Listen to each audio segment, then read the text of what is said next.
there's a lot of shit that we know that wasn't a hoax, but if if the former squatter Donald Trump had been supported only by people who affirmatively liked him, his attack on American democracy would have never gotten as far as it did. Instead, at almost every turn, Trump was helped by people who had little liking for him as a human being, or the fake politician that he was, but assessed that he could be useful for purposes of his own.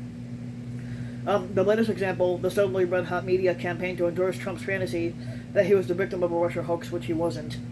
The usual aspects in the pro-Trump media ecosystem will, of course, endorse and repeat every lie that Trump says, no matter how outlandish it really seems. But it's not pro-Trumpers who are leading the latest round of Trump-Russia denialism. This newest round of excuse-making is being sounded from more respectable quarters, in many cases by people distinguished as Trump critics. With Trump out of office, at least for the time being, they now feel free to subordinate their past concerns about him to other private quarrels with the FBI or mainstream media institutions. But on high subscription Substacks, on popular podcasts, even from within the prestige media institutions, people with scant illusions about Trump, the man, and the squatter, and the Trump who's supposedly the badass man and squatter are nonetheless volunteering to help him execute one of his big lies. The factual record on Trump Russia has been set forth most authoritatively by the report of the Senate Intelligence Committee, who was then chaired by Richard Burr, a Republican from North Carolina, and I'll reduce the complex details to very few that are agreed upon by virtually everybody outside the core Trump propaganda group. Number one, dating back to at least 2006, Trump and his companies did tens of millions of dollars of business deals with Russian individuals and other buyers whose profiles raised the possibility of money laundering, and more than one-fifth of the condominiums that were sold by Trump over his career were purchased in all-cash transactions by shell companies, which is what a 2018 BuzzFeed News investigation found.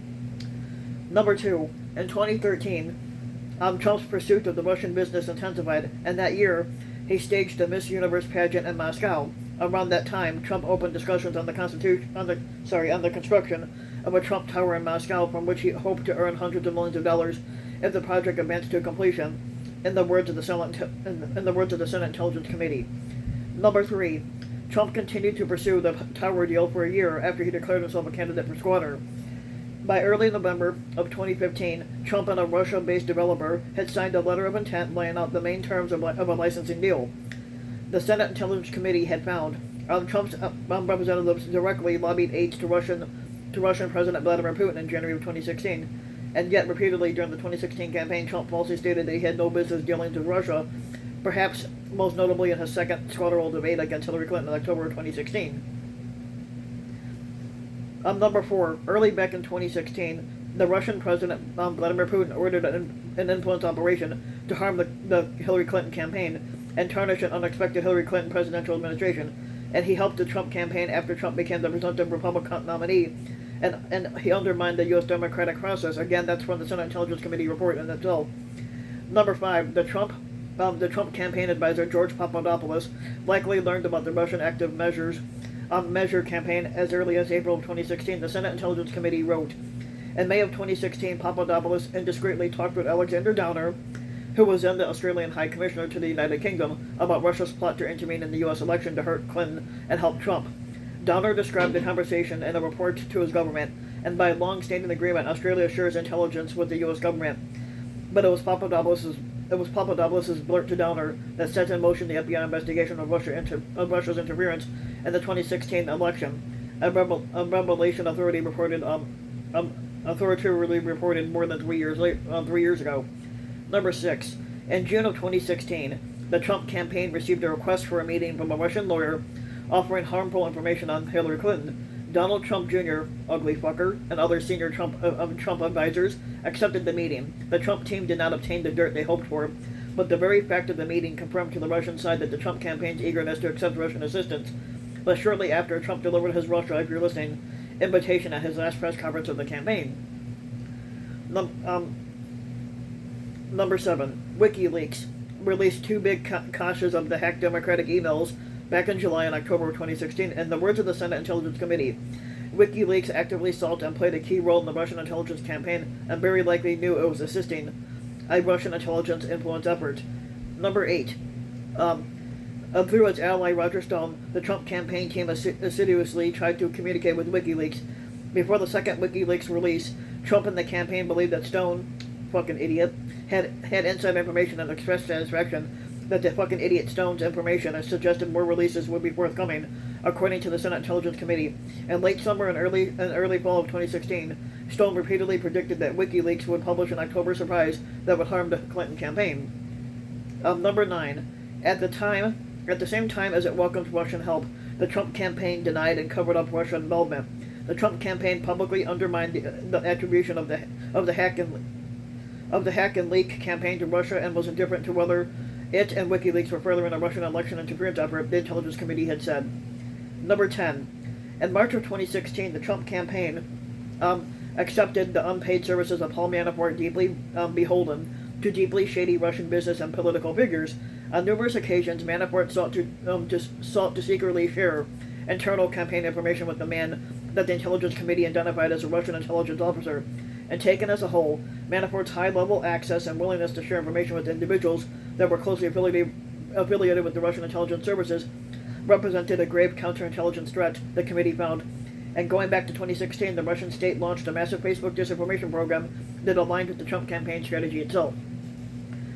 Number 11. At crucial moments in the 2016 election, Trump publicly took positions that broke with the past Republican policy and served no apparent domestic political purpose, but that supported Putin's foreign policy goals, like scoffing at the NATO support for Estonia, denigrating allies such as Germany, and endorsing Britain's exit from the European Union. Number 12.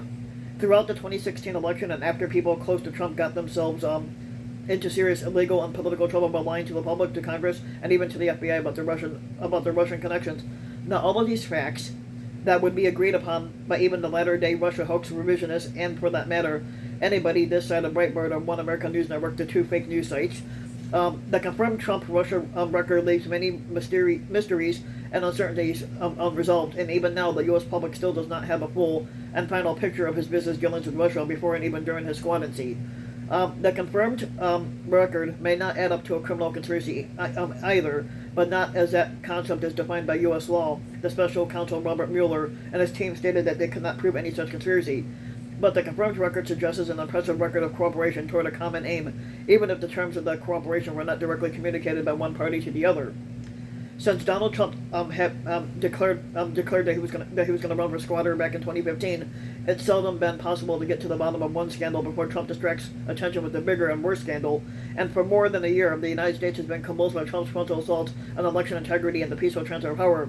He has one by one eliminated from politics the Republicans who uphold the rule of the law, and urged their replacement by stooges who repeat his big lie. Republican candidates for office talk more and more explicitly about taking power by violence if necessary, and these dark threats have understandably overwhelmed the efforts to fill in the blanks of the Trump-Russia scandal of yesteryear. Christopher Steele was a former British intelligence officer working for a firm that was hired first by anti-Trump Republicans, then by Democrats, to collect opposition research on the Trump-Russia connections. As his dossier circulated behind the scenes, experts on Russia disinformation warned of its dubious reliability. But it found an audience anyway within parts of the U.S. government and U.S. law enforcement, and in January of 2017, BuzzFeed published it. The decision was strenuously criticized by many. As David Graham wrote, the reporter's job is to not simply dump as much information as possible into the public domain, but its job is to gather information and sift through it and determine whether it's true or not. The veteran Russia correspondent David Satter had warned in National Review that the dossier's more lurid allegations reminded him of the work of the novelist in the Russian Federal Security Service, whose job it is to come up with stories to discredit individuals without much regard for plausibility. And Satter had wrote the definitive account of the FSB involvement in the 2000 apartment bombings that helped bring to power Vladimir Putin, and he was booted from Russia in 2014 by the Putin regime for reporting it. The Steele dossier undertook to answer the question, and what the hell is going on with Trump and Russia? The Senate Intelligence dossier, the Senate Intelligence Committee found that the FBI investigation gave the Steele dossier unjustified credence. But the disintegration of the dossier's answers has not silenced the power of its question. It was to silence that questioning that the outgoing Trump administration appointed a special counsel of its own to investigate its investigators. John Durham has now issued 3 indictments, all for lying to the FBI about various aspects of the Steele dossier. But none of these indictments vindicates Trump's claim in any way. It remains fact that Russian hackers and spies helped his campaign. It remains a fact that the Trump campaign welcomed the help. And it remains fact that Trump's campaign chairman sought to share proprietary campaign information with the person, won the Senate report identified as a Russian intelligence officer, and it also remains a fact that Trump hoped to score a huge payday in Russia, even as he ran for squatter, and it remains fact that Trump and those around him lied and lied and lied again about their connections to Russia. Outright pro-Trump people remain deeply invested in these lies, but Trump's media effort has often relied heavily on people who are not pro-him, but anti-him, and the secret to successful anti-Trumping has always been to fasten onto other sides and what about. The anti-Trump journalists want to use the Steele controversy to score points of politicians and media institutions that they dislike. But as media malpractice goes, credulous reliance upon the Steele dossier is just a speck compared with, for example, the willingness of the top-rated shows on Poe to promote the fantasy that the Democratic Party hacked itself, then murdered a staffer named Seth Rich to cover up the self-hack. Some versions of this false claim include suggesting that Rich himself committed the crime, but Faux News ultimately settled with Rich's family for an undisclosed sum, even as the Fox host had done most to promote the false story, insisted on his radio show that he had retracted nothing. The story was crazed and cruel, but the story protected Trump, and that was proof enough for a media organization much more powerful than any of those that accepted the Steele dossier. And not every journalist has to work on every story. Smaller abuses and lesser failures also demand attention alongside the greater abuses and larger failures. But if you choose as a journalist or a consumer of journalism to focus on the smaller issues, you need to retain your perspective about what is bigger and what is smaller. So by all means, follow the trail on the Steele dossier, but be mindful that much of that trail was prepared by people who want to misdirect and mislead. But take care how far you step along that trail. Be alert to how the twist of the trail block your view of the surrounding landscape, but otherwise you may discover too late that you also have been misdirected and misled, and that in setting out to explore a small truth, you have become a participant in selling of a greater lie. So if you like the video, give the video a like and subscribe to my channel, RBW King, and also hit the notification bell so that you'll be notified when a new video comes out, and thanks for listening.